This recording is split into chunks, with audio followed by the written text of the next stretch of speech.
Hello everyone, my name is Lady and today we're going to be in the laboratory. We're going to make 3 experiments. You're going to see the experiment and then explanations about them. And this is for you be near to chemistry and how it works. It will be pretty interesting, so let's go.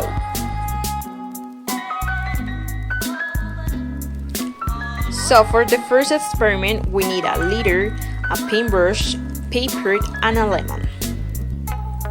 So the first step that you have to do is take your paintbrush and you are going to spray it on the lemon juice and you are going to write whatever that you want on the paper, yes? So in my case, I'm gonna write the formula of water.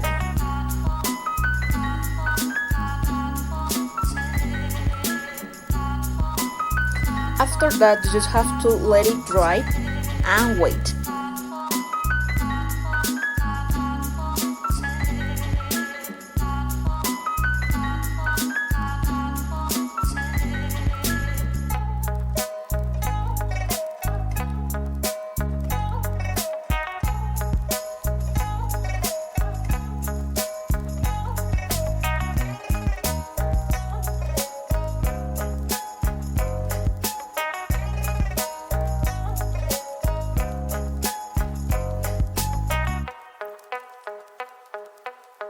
So, lemon liquid is a weak acid when applied to a paper. It weakens it because it has cellulose. In this way, when it's heated by bringing it closer to a flame, the part that have the citric acid in the lemon juice oxidizes, leaving a brown substance which is carbon. Its chemical formula is C6HAO7.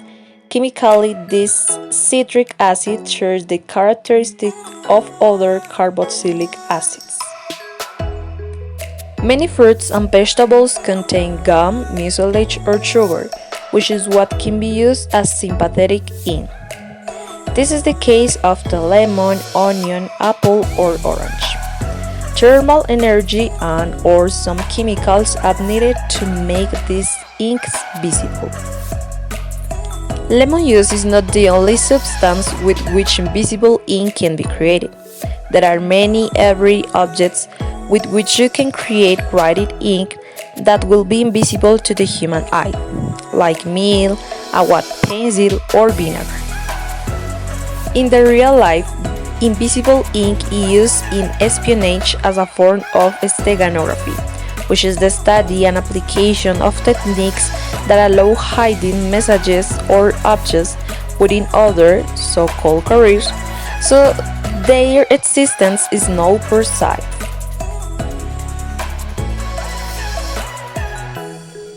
So for the second experiment, we need a bottle of water. It will be cool or will be better if the size is short like this.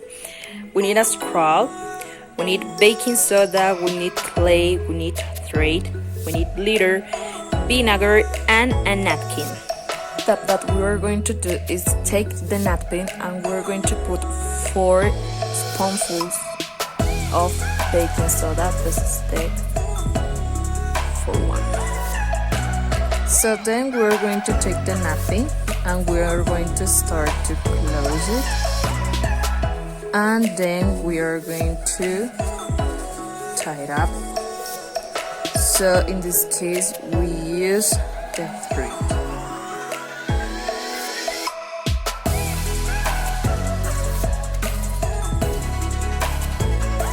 So the next step is that we are going to put a little bit of vinegar on the bottle of water. Not so much, more or less like this.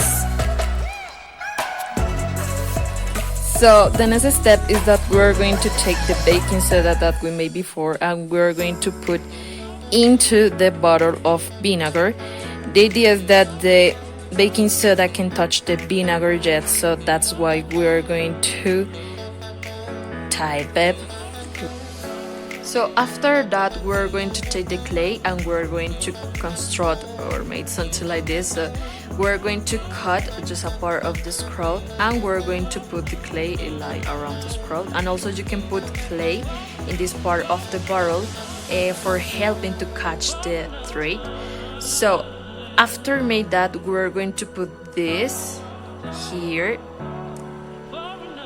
carefully, and it is that the barrel it looks something like this. So after that, the idea is that you're going to put your finger here in this part and you're going to start to move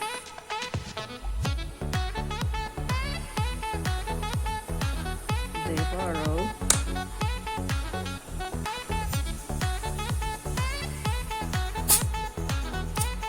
and we see how it works. In this case, this is due to the physical changes that occur. When the baking soda and vinegar add, the foam produced releases carbon dioxide, and when pointed at the candle, the dioxide removes oxygen from the flame and produces the combustion. But what does it mean?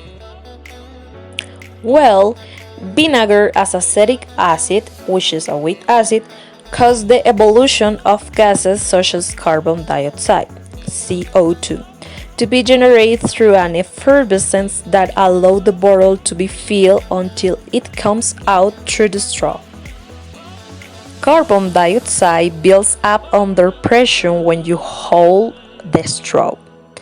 This has more mass than air, which is why it is expelled with force and displaces the oxygen from the air, which extinguishes the candle.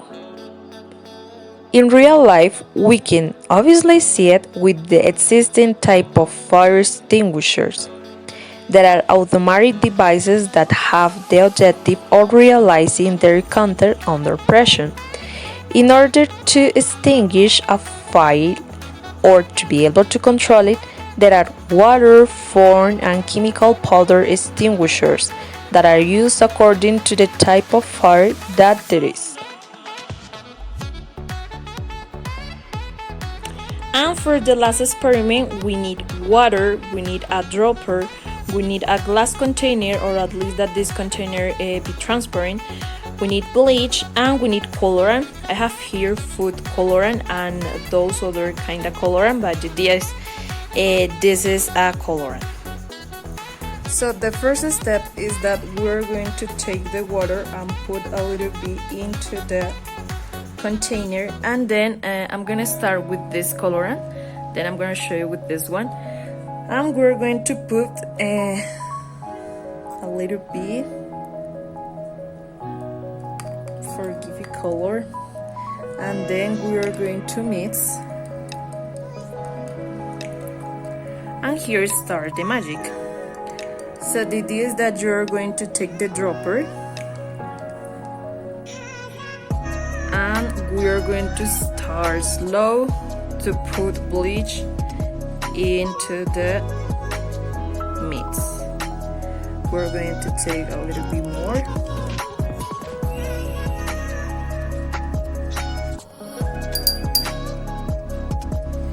And we're going to mix again.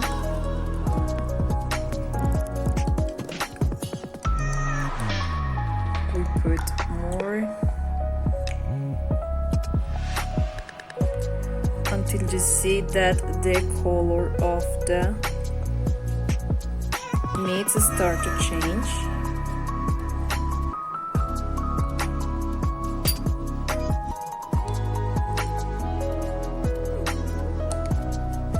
You mix, and you see that the color is not there, and it looks like a kind of water. You see it? So what is the other magic part here? That we're going to put again, and we're going to see what happens if the water can take color or not.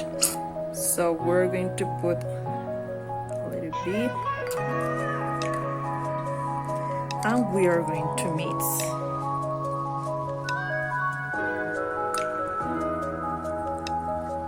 And for the color, it's a little bit difficult to mix with the water. Can you see it that at first it was easier, but then it happened this. Look at this. It's supposed to take color, but it looks like a water. So now we're going to continue with the other, and then I'm going to explain you what happened here. So now let's see if it worked with the food colorant. In this case it's dust, so we're going to see if it is matter or not. I just put a little bit the water and a little bit of colorant, and that's it. And the magic star when we put the bleach, and even you have to be careful because look at this, it fell some drops and the color goes. So this is another demonstration about the interesting relationship between this chemical and colorant. It doesn't matter which one. So we're going to put again slowly to see what happened. Well, you can use the dropper or look at this or if you want you can make like this for be like faster, and you put like this, it will be perfect, and you start to mix. Well, I even didn't need to mix, and we see the reaction. We see that the color just go, and it looks again like a water. And let's see if we put just a little bit of the colorant and it take color or not. Let's see. Just a little bit because this food colorant is really good. So let's start to see the reaction. We see that the color can mix with the water, so it doesn't matter the colorant, the reaction can appear. So we can see that bleach contains sodium hypochlorite. This is a compound of the element chlorine, which is an oxidant. It oxidizes or reacts with the chromophore or color molecules in food colors. Although the pigment molecule remains, its shape changes so that it cannot absorb or reflect the light in the same way, thus losing its color as a result of the chemical reaction. Oxygen is easily released from this compound and reacts with the dye to form colorless products. At the time of the reaction, the substances that stain the light or white material vanish.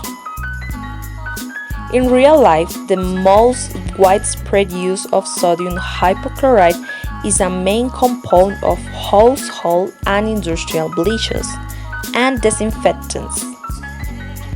At homes, it is generally a mixture with a 5% concentration of sodium hypochlorite with water. It is used in order to clean and disinfect bathrooms, floors, surfaces, and to remove stains from sheets and clothes. Thank you so much for watching. I hope that you enjoyed it. I hope that you're learning about the experiments, and see you in the next laboratory. Bye.